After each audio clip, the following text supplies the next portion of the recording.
ngasko la binanga so na Congo awa so to ziba rumbiste bat baemba rumba likona ye mutazate sena ye mutazate to baka vérité. Quand ils forment aussi des enfants parce que chez lui quand tu passes c'est comme si c'est une école. Donc sur l'école on a aussi formation. So bimi c'est que non on a aussi école morobo. C'est comme à l'époque on disait souvent que non surtout une catholique côté une école à Mali. Il y a illusion niveau ba no bina yeba kiata ko yeba te. Parce qu'on a yoki ya illusion abeti nzembo Titanic trite na ngoye nzembo wana abeti na oh mais non papa Hervé.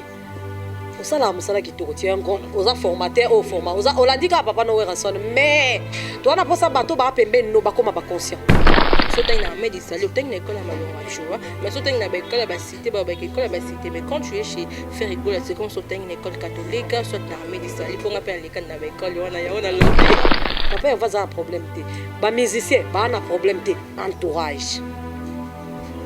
On va soutenir l'artiste avec le thème, on va formuler l'artiste et le thème.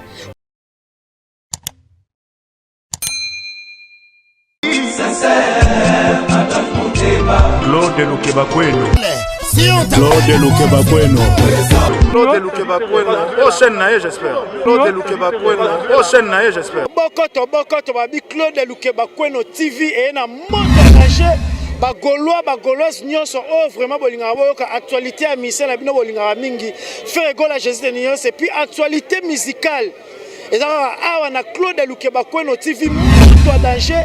Na baki susu moto danger mais vraiment to tindika ba chaîne mike batiki la besoin nzela to leka avec boss de boss initiateur à chaîne oyo Claude Lukebakweno l'homme de jugement par défaut le guerrier de faire égale à maître Moussa Mangi makambe bandi yanika bekabolos boucle ko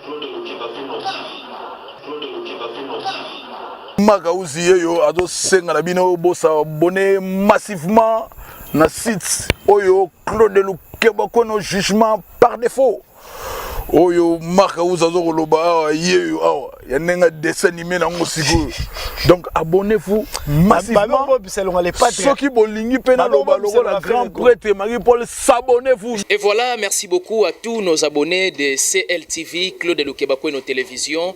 En tout cas, au nom de tous les journalistes, une autre façon d'informer et de communiquer, nous faisons vraiment de notre mieux de parler de tout ce qui est de la promotion de l'artiste Jésus de Nyonso Ferrigola Motoya et Yambo. Je dis un grand merci à celui qu'on appelle Claude Lukebakweno, garçon de disques, et pourquoi pas à celui qu'on appelle Maître Moussa Mangi, le directeur de Claude Lukebakweno Télévision.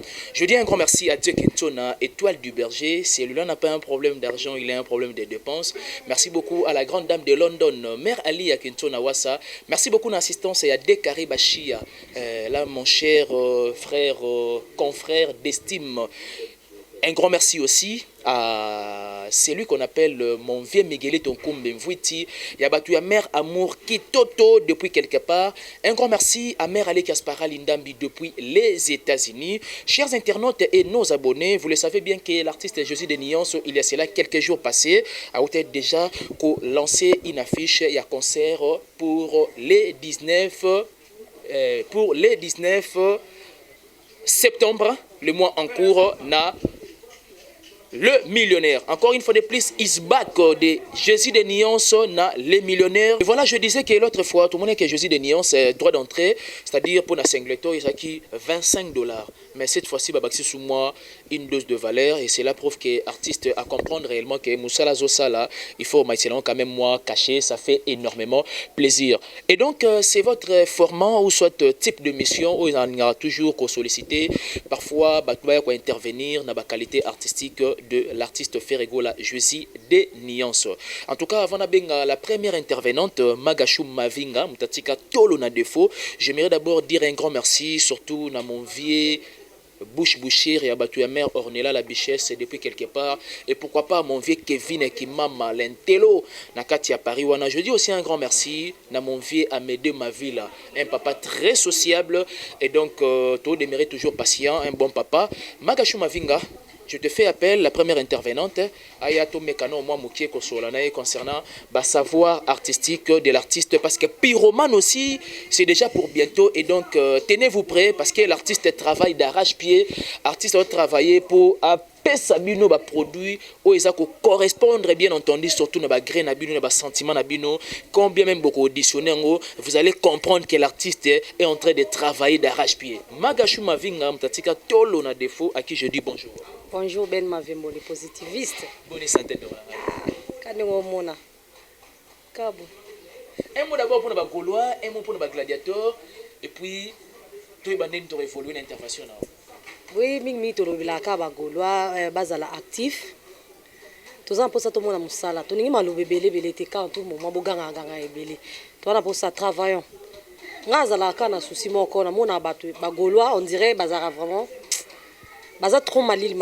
Balamuka kutumakasi. Ke balamuka na yo lobby pour lobela ba. C'est-à-dire non même pas ça. Hier na lelo il y a une amélioration. Amélioration te to na posa changement. To na posa changement. Kasi amélioration et bendara changement. Au moni na vie. Tant olinga mutu, olinga musala mutu, faut apporter un plus pour porter au cœur. Siko et là on a mona pas ba Gaulois baza ba inconscient na ndenga mabete. Inconscient na aspect ni ngol bagama inconscience. Asute na papa RVT. Oh, comment ça? Au moni so mutu olinga mutu siko na kwema oyokela mutu na soni, eza lokwa ba Gaulois. Olinga no mutu. Mais na kwema oboyokela mutu no soni. Oza pena na kondima te ke succès o mutu wana nango eza pena ya ye. Mais so ye côté na ye oloba papa va ça bien mais so ke côté mo boy okutani bato mo bagangela artiste mo boy okoti mai. C'est pas un vrai Gaulois. Toi na posa ya ba fan o baza pena et attaque kitoko kaka. Ngaso na muta papa Hervé fona kenda place mo na défendre do. Oyebi ka ko défendre on des comprendre. Donc ça posa tout ça posa ba Gaulois ba comme ba conscient. Bazwa iloko na bango au cœur. Ba na complexe. OK. À ce stade en 3 lignes ou 4 lignes. Qu'est-ce que toi personnellement Magashu Mavinga mtatika tolo na défaut aurait ko reprocher ou soit coup de pouce na yo ego za la nini na ba Gaulois parce que balanda rope moi régulièrement na format surtout il y a émission na oyoyo et ils ont bien ma casse pour ba capter message wana ba agir maintenant en conséquence. Toi na posa ba Gaulois baza conscient. Basa musala. Mais conscience est sur quel aspect? Sur aspect que boza bonzi melano mutu. Oyebi batu mususu. Toza boza la convaincu. Et loko moko. Être vrai c'est quelque chose de très difficile. OK. Tout le monde a une vie, on s'appellera na mutu mais oza convaincu té. Ba comment est-ce qu'on convaincu? Parce que papa Hervé c'est un bon chanteur. Na okota mukie, na zaki na répétition ya semaine ote semaine eleki. Na monaki comment na moni ya ilusa oyemba. Ah non, ça m'a fait un grand plaisir. Mais sache-le bien qu'il y a ilusa koti na formation moroboye ou peut-être belé baroka moi parce que ngana to très bien qu'il y a ilusa yaka danseur mais les oyoyo ayela bio OK allez-y ngana loba to monaka ya ilus na yebaka ba série wana tango papa va betaka qui est derrière toi il y a ilus niveau bana obina ayebaki atako yemba te parce qu'on a yoki ya ilus abeti nzembo Titanic titre na nzembo wana abetene oh mais non papa Hervé osala musala kitoko tiengo oza formateur au format oza olandika papa no ranson mais toi na posa bato ba pembe no ba koma ba conscient bato ba pembe na papa Hervé baza ba complexé nandeka mabete to finga te po eza chaîne na bango to ko finga te mais to za na posa neti ngana za na posa te na loba na sima mkonga mutu na posa olobela bato vérité en face pour ba comprendre ba erreur na bango côté za ba longo la complexe bazwa ki papa Hervé na bango ba la longo na étape ya inconscience ce qu'on a une complexe wana qu'est-ce que tu veux bien expliquer par là? Un complexe ça par rapport à nini bango bakozala so bayoki eloko moya mutu moko boye baokota na bango chuma te baokota ngo neti chuma so bamona neti ka papa Hervé kota ngo za incapable neti ka so baye kota papa Hervé batie neti za capable so bakie kote mo boye moya bakoko défendre capacité ya mutu na bango boye ko na koza vrai et ça bango bien papa Hervé bon chanteur na ndenga faux grand chanteur na boye ko zo loba grand na bi bon chanteur ngana Congo awa soto zwi ba rumbiste bat baemba rumba liko na ye mutazate se na ye mutazate to ba vérité aluka siko batu baza pembeni baza mingi bato mayele pembeni na ye aluka ba biro ya mayele aluka batu tuba koma plan na ye wana baza mayele on comprendre que écoute sa différence mo boy na lelo oyo tozo boya kaka batu bayaka ka bayebika batu baza pembeni ba musicien batu ba diamba bazoba bani to changer structure c'est ça. Toi na posa musique ekota makambo moko boya bien poto longolelo ko ezaka na bato ke bato bakangama na ba musicien bazaka bazoba bato bakangama na ba musicien baza bato loyenge bato bakangama na ba musicien baza bato badiamba non Pour moi, Papa Hervé, déjà, c'est un bon chanteur. Alors, soutenons notre artiste. Ko soutenir mutu ezaka mbongo te. Ko soutenir mutu ezaka na ba idée na façon bo sel la makamuna na ndenga bien en tout moment biso to ebika ba ya kaka to ningi ba makelela na te travaillons.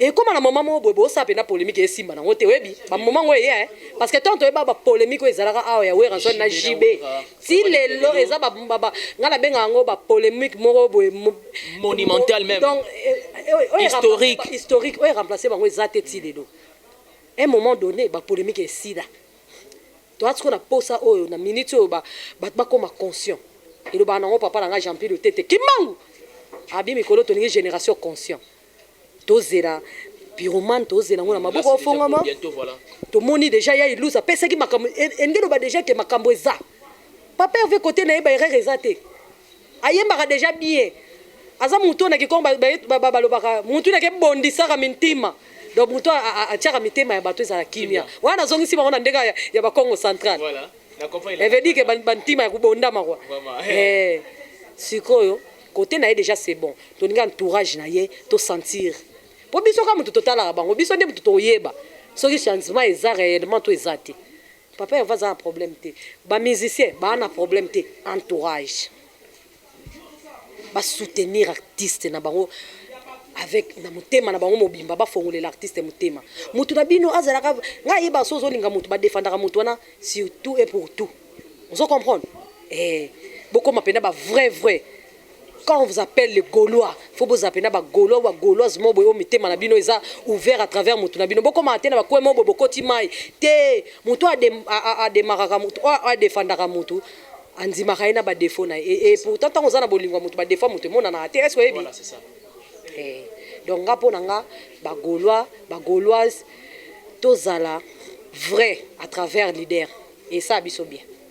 Et voilà, c'est bel et bien l'intervention de Magashou Mavinga, mais j'aimerais bien appeler ça yo mot de la fin parce que je l'avais déjà dit que ça la première intervenante, il y a format oyo ya émission nanga oyo nanga beaucoup plus batbaya quoi intervenir, batalisa l'artiste, ba promouvoir ba talent ya artiste, ba lobela qu'est-ce qui ne va pas, il faut améliorer, machin apporter un changement, ça c'est vraiment super et c'est la preuve à suffisance que de ton côté il n'y a pas de l'hypocrisie. Donc obimisi oyo est vrai pour ba ndenge ni ya corriger là où il y a de l'imperfection. Mais oyebi ke bato peso ba olinga mutu mingi so zolo ba mabe ya mutu wana bat ba mona ngo mabe na yebi ke bat ba ofinga nga na yebi ke na ba commentaire bat ba ofinga nga mais ti ba ofinga nga na bo mona peke na sai na nga bino pe eloko te na lobi contre olobika eloko moko pour na rapporter un vérité pour to ko tika mouvement na biso kende ka boité parce que loko balinga ka ba soutenir ngo so sengi bango ba soutenir pyromane et soit même attendre fils que single d'or et ça plaisir. Pour moi ça serait un grand plaisir de maximiser de partager to aimer to tia ba commentaire to somba eloko na biso to bakisa ba vie na eloko na biso wana ezale eloko moko boye kasi to ba soutien sur tout le plan bato mwingi bakanisa je veux que tu me soutiens ba okanisa ka mbongo te soutien moral pesa na eloko muto tali obondeli mutu musu talako obondeli mutu partager ko obondeli mutu musu so ata osala megate na tindela ta 50 unités ka po otala c'est ça. Vous comprenez? Absolument. Natindelo ta mo 20 unité ka po kota o mona biloka bien to muta koti o ya kokuta kuna yeba ka yemoko me yo ça l'effort. C'est ça le soutien. Et voilà, merci beaucoup Magashou Mavinga pour ton intervention si géniale. Mot de la fin et puis de big remerciements, ça fera plaisir. Vraiment, les Gaulois et les Gauloises, on a surtout ressentir qu'on a lésé, en tout cas, ça c'est la famille, c'est la grande famille.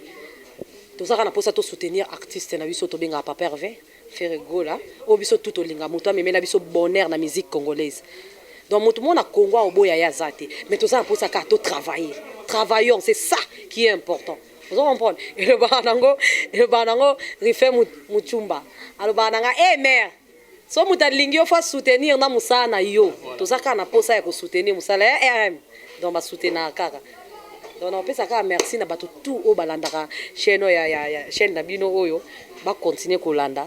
Ba continuer ko s'abonner bo lemba te biso pe bo finga biso te mais bo encourager biso tant bino bo finga lo biso pe to ya to luka pe to finga donc tout ça pour ça au finga te to ana pour ça to sala musala na ndenge mususu poto longola ba bêtise to kotisa moi droiture mo na makambo ya parce que bato bayaka otala biso na TV bazana posa ba retenir c'est ça bayaka ka te po bayoka ba bêtise parce qu'on éduque la masse quand même. ouais tout ça ba éducatrice à masse oui bien sûr siko to ya éduquer masse ndeni na ofinga donc bo ngaza posa na mona après une semaine na sima pyromane disque d'or. Et ça a vraiment plaisir, Makassi. Mais bien sûr, dans le format Oyoka, c'est-à-dire l'intervention est là. Et puis, il y a féliciter Bino. Pour moi, na évité na pesa bino cadeau ni soki électrique na bambola bino soki ni na évité olongo lengo ba ozongo bambino après pyromane une semaine za posa na yoka sangwa disque bamba bamba on a liste na ko malanga borne.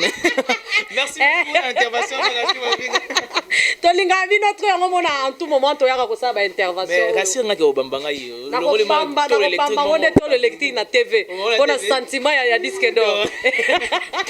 Et voilà, merci beaucoup. En tout cas, c'est un réel plaisir pour moi pour ton intervention. Maintenant, je vais appeler Adassa à intervenir juste pour parler de savoir. Pour nous remettre tellement les solos, il y a Jésus des Nuances, ça fait énormément plaisir parce que cet artiste, en tout cas, a préparé des lourds, a préparé extraordinaire, c'est là, na harmonie, c'est là, na dynastie. Et ne jamais oublier que Casino de Paris, c'est pour le 7 novembre. Et donc, beau. Procurer billet à gogo parce que le concert aura bel et bien lié Boromon na Jésus de nuances na couleur Mosusu, nous le disons parce que c'est vrai et aux Alabongo. La deuxième intervenante est là, Adassa, à qui je dis bonjour. Bonjour, comment tu vas? Oui, bien, merci de ton côté aussi. Ça ouais, très très bien. En tout cas, c'était un réel plaisir pour moi de passer surtout dans cette rubrique, pour ne pas dire ces formats de mon émission. Que Batouer va intervenir sur les talents de l'artiste Ferregola, Jésus des Nuances, parler surtout des produits de Ferregola, c'est-à-dire que promouvoir en gros, ça fait énormément plaisir. J'aimerais d'abord bien s'adresser à Gaulois, Gauloises, Gladiators, et puis à Balinga Kayo, parce que aux AP éducatrices de masse, ça fera plaisir. Moi, ce que je peux dire est que dans PC. C'est bien de te présenter, hein? Ah non, moi c'est Adassa Moulouba, et je suis chroniqueuse de la chaîne Moroboé, donc je suis toujours sur presse en ligne, AMK Télévision, ma chaîne, donc Adassa, je suis chroniqueuse. Je salue Bagola, Bagolès, Nyon, son artiste Binombo. Et voilà, merci beaucoup Adassa. Donc, intervention na yo Zambala Liboso, en tout cas, on a juste une question, Moko.